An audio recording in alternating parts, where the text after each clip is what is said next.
Magandang gabi sa mahal kong mga taga-subaybay ng ating katatakutang kwento at misteryo. Magsama-sama tayo sa isa na namang gabi ng kababalaghan at kilabot. Handa na ba kayo sa bago nating kwentong katatakutan? Sa bayan-bayan ng Tinago, mainit ang araw. Masikip ang daan papasok sa isang liblib na bayan. Sa loob ng isang lumang sasakyan, tahimik lang sina Danny, 40 taong gulang, habang minamaneho papunta sa isang lugar na ngayon lang niya ulit nakita mula pagkabata. Sa likod, tulog si Sam, 12 taong gulang, habang si Lucas, 16 na taong gulang, ay nakasandal at may hawak na lumang litreto, ang tanging larawan ng kanilang yumaong lola sa harap ng isang lumang bahay. Nakangiti si Danny, ayan na. Tinago. Simula na ng bagong buhay natin, mga anak. Ang bahay ay tila lumang-luma pero matibay. Nakalubog sa mga punong malalaki, napalilibutan ng mga palayan, at walang ibang katabing bahay maliban sa isang kubo sa dikalayuan. Pagbaba nila, sinalubong sila ni Aling Sabel, isang matandang babae na payat, maputi na ang buhok, at may mga mata na tila laging gising. Aling Sabel, may ngiti, ngunit malamig ang dating. Kayo na siguro ang anak ni Rosenda. Matagal na kitang hinintay, iho. Ako po si Danny. Ito po sina Lucas at Sam. Taga Maynila po kami. Aling Sabel, tumitig kay Lucas sandali, saka kay Sam. Sa ganun, magkakamabutihan tayo. Pero huwag kayong masyadong lalabas paggabi, ha? Malamig dito. Madalas maglakad-lakad ang mga hayop. Tahimik ang paligid. Si Danny ay nag-ayos pa ng gamit sa kwarto. Si Lucas naman ay naglalakad-lakad sa bahay, hawak ang flashlight. Napansin niyang may lumang pintuan sa ilalim ng hagdan. Nakalak ang pinto, ngunit sa sulok nito, may nakaukit. Huwag buksan. Banal na lagusan. Lucas. Bulong. Banal? Anong meron dito? Biglang lumamig ang paligid. Tumayo ang balahibo ni Lucas. Sa labas ng bahay, narinig niya ang tila pagkaluskos sa damuhan. Dumungaw siya sa bintana, wala. Hanggang sa marinig niya si Sam mula sa taas. Sam, sumisigaw habang natutulog. Huwag. Ayoko. Huwag niyong kunin si Papa. Mabilis na umakyat si Danny at Lucas. Ginigising ni Danny si Sam. Pinapawisan ito ng todo kahit malamig. Danny. Sam. Anak. Gising. Panaginip lang yan. Sam. Bumubulong habang gising na. Papa, may nakita akong malaking itim, walang mukha, nasa labas ng bintana mo. Kinabukasan sa paligid ng bahay. Habang naghahakot si Lucas ng kahoy sa likod ng bahay, may napansin siyang mga kalmot sa malaking puno, malapit sa likuran, mga malalalim na tila gawa ng napakatalas na kuko. Hindi niya ito pinansin, pero napansin niyang may isang tao sa malayo, isang binatilyong nakatingin sa kanya mula sa may kakahuyan. Maya-maya, naglakad palayo ang binatilyo at naglaho. Gabi, sa lobang lumang bahay. Tahimik.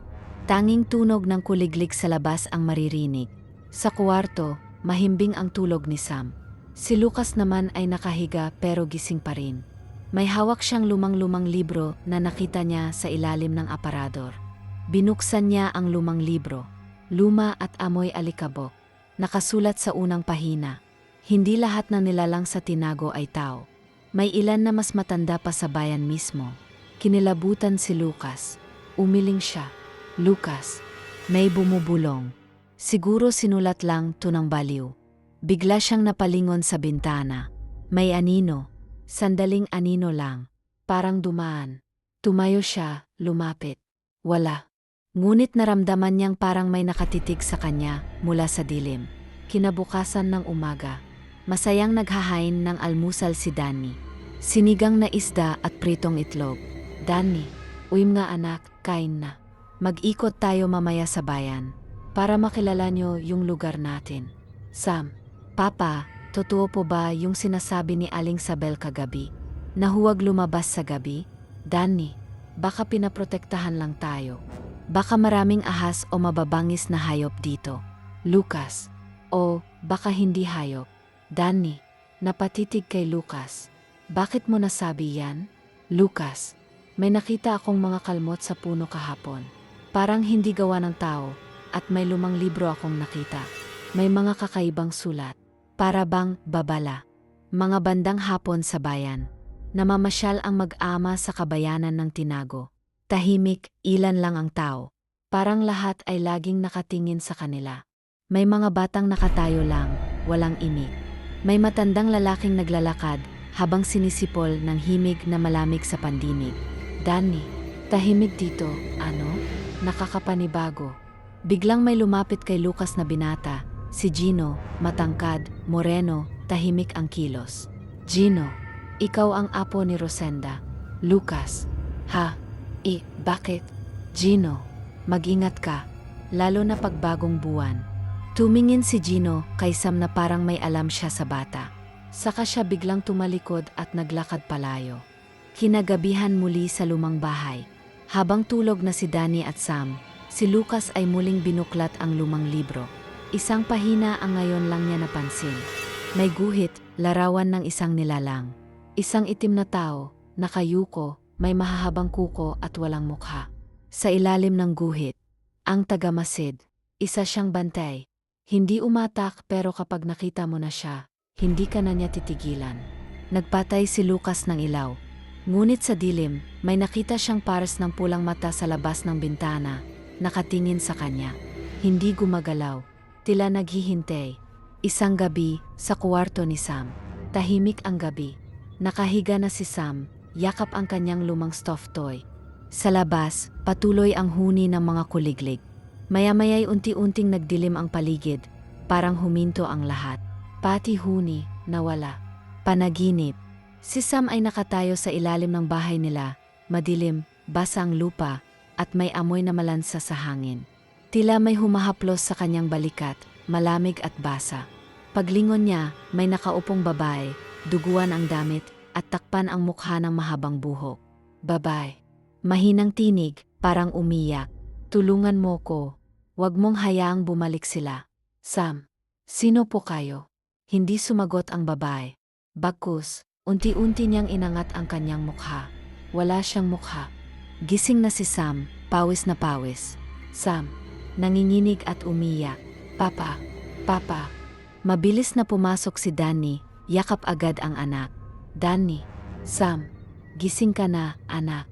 Panaginip lang yon. Nandito si Papa. Sam, may babae, wala siyang mukha, nandito siya, sa ilalim ng bahay. Kinabukasan maulap na araw. Habang nagkakape si Danny sa teres, lumapit si Lucas. Lucas, si Sam na naginip na naman. At hindi lang yon. May sinabi siya, babaeng walang mukha sa ilalim ng bahay. Danny, panaginip lang yon, Lucas. Lucas, pero pareho kami na nakikita, pa. Nakakatakot na. Tahimik si Danny. Sandali siyang napaisip.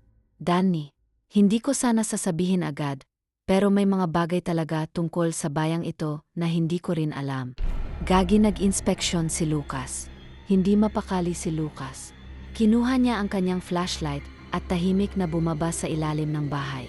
Maulap ang gabi, malamig ang hangin. Sa ilalim ng bahay, may mga lumang sako, kahoy, at isang lumang altar na may kandilang patay na. Maya-maya, narinig niya ang pagkaluskos. Lucas, sino yan? Walang sumagot. Pero mula sa dilim, may narinig siyang mahina, pabulong na tinig. Bumalik na sila. Lalapit na sila sa inyo. Lumalapit ang gabi. Muling lumamig ang hangin. Tumakbo si Lucas paakyat, halos madapa. Pagsara niya ng pinto, may nakita siyang anino ng kamay sa salamin, hindi kanya. Mahaba ang kuko, mabagal ang galaw.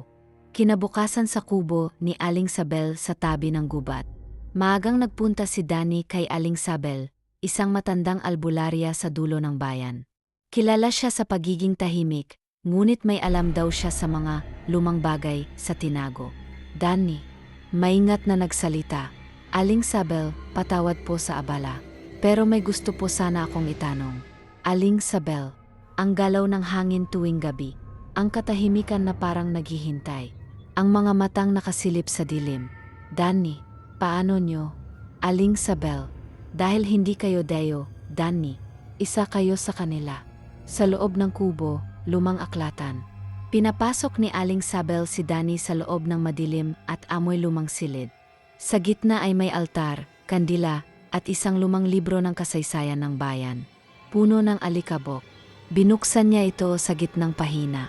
Angkan ng mga alon, mga tagabantay ng daang-daan, tagapagbantay ng mga nilalang na hindi dapat makawala. Aling Sabel, angkan ng alon ang pinagmulan mo. Matagal nang umalis ang lola mo, si Rosenda. Tumakas sa sumpa. Pero ang dugo, hindi yan nawawala. Danny, ano pong sumpa?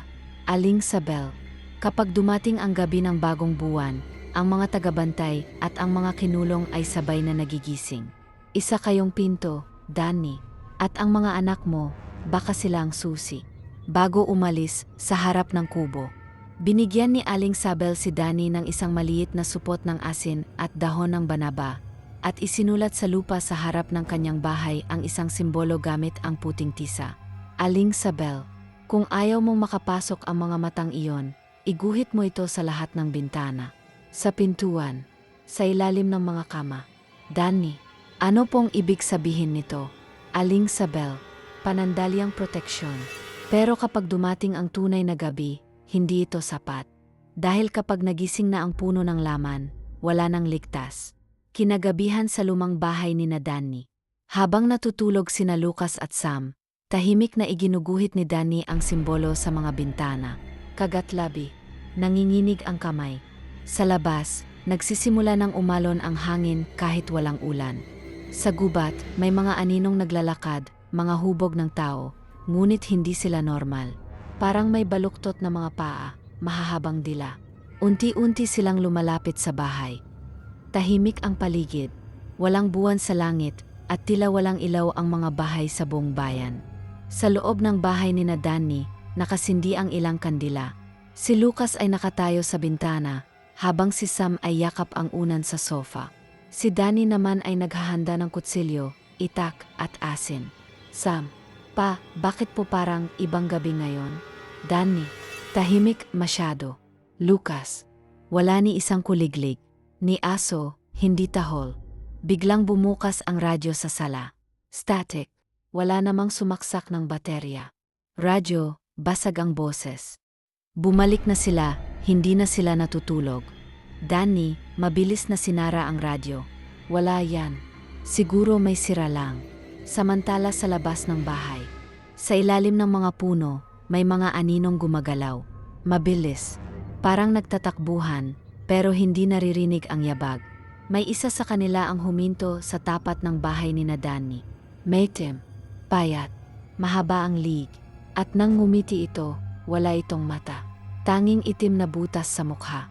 Sa loob ng bahay, sa kusina, habang nag-ikot si Danny para suriin ang mga bintana, napansin niyang nabasag ang guhit ng asin sa may likurang pinto. Basa ito, para bang may dila na dumaan dito. Mula sa likod ng bahay, biglang may narinig na tunog. May mga kaluskos, tunog ng mga kuko sa kahoy, parang may kinakamot ang dingding. Si Lucas sa may bintana. Nakasilip si Lucas. Nanginginig. May nakita siyang babae sa labas ng bakuran. Nakasuot ito ng lumang duster. Nakatalikod. Nakayuko. Tila umiyak. Lucas, mahina ang boses. Mama, Danny, lumapit agad. Huwag kang lalapit dyan, Lucas. Lucas. Pero pa, parang si Mama. Biglang humarap ang babae at walang mukha. Duguan ang dibdib at mabilis itong tumakbo papunta sa kanila. Danny, isinasara ang bintana, mabilis. Sam, Lucas, sa gitna kayo ng sala. Mga kamot sa dingding, sabay-sabay. Simula sa lahat ng bahagi ng bahay, pintuan, kisame, sahig, maririnig ang pagkamot. Parang may libu-libong kuko ang sumusubok na pumasok.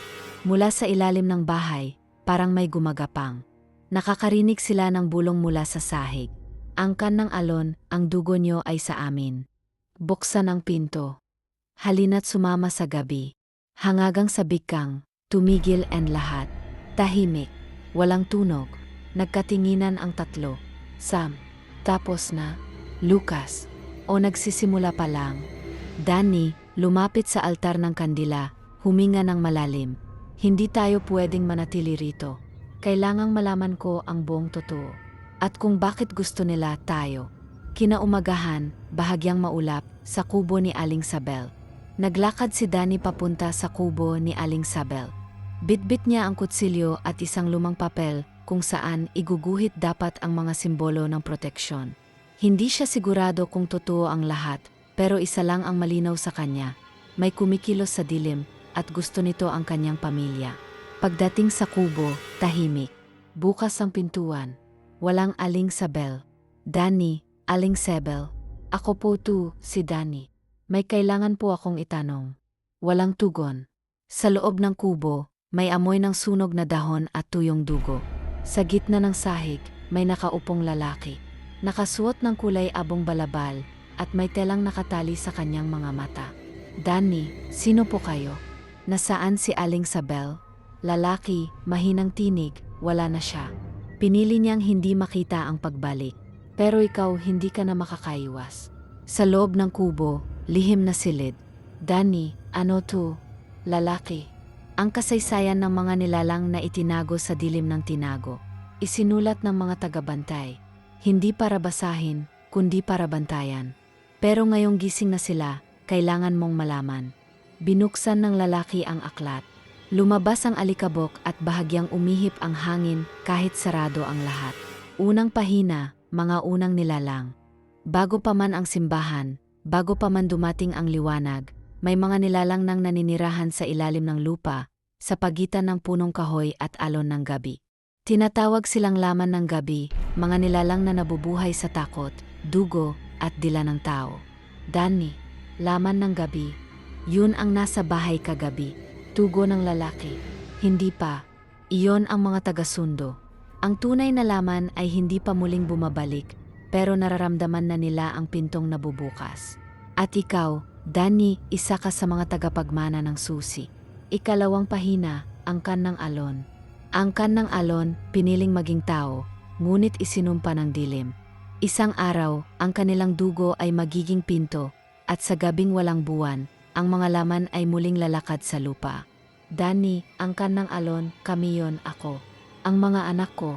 Tugon ng lalaki, dalawa ang maaring gawin. Tumakas o maging tagabantay. Pero ang pagiging tagabantay, may kapalit. Danny, anong kapalit? Tugon ng lalaki, isusuko mo ang iyong pagkatao at ang mga pangarap ng iyong mga anak. Sa labas ng kubo, dumadagundong ang lupa. Biglang naramdaman ni Danny ang pagyanig ng lupa. Mula sa malayo, may itim na ulap na bumubuo sa langit. Lumalamig ang hangin. Bumubulong na naman ang paligid. Gising na ang puno. Sumama ka na, Danny.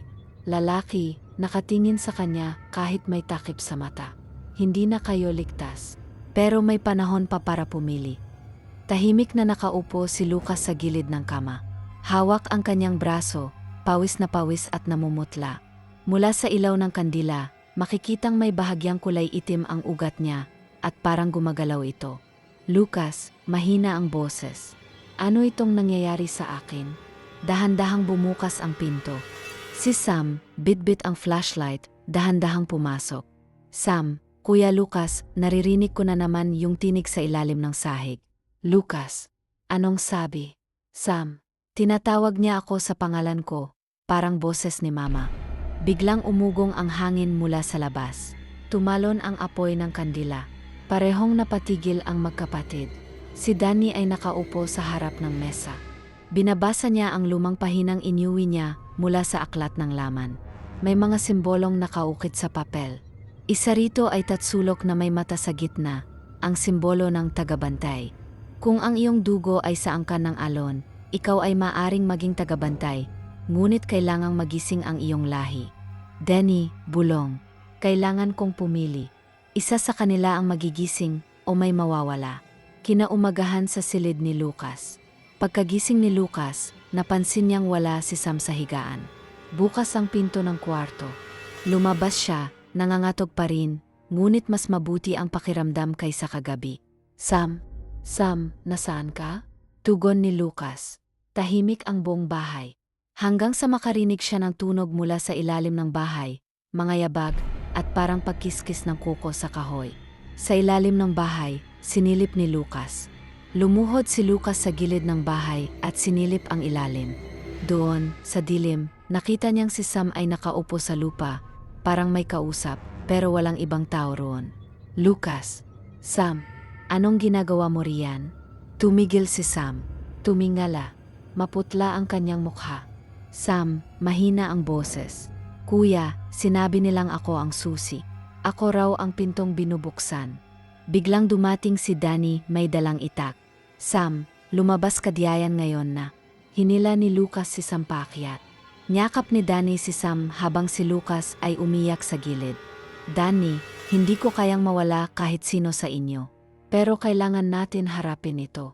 Kinagabihan, may alitaptap na itim. Sa bintana ng bahay, dumapo ang isang itim na alitaptap. Hindi ito karaniwang liwanag. Ang sinag nito ay kulay pulang dugo, at tuwing lumilipad ito, may naririnig silang boses. Pili ka na, Danny. Ang magbubukas o ang masasakripisyo. Ipagpatuloy. Please like, share and subscribe on my YouTube channel. Salamat sa pakikinig at panunood sa mga kwentong katatakutan at misteryo. Hanggang sa muli.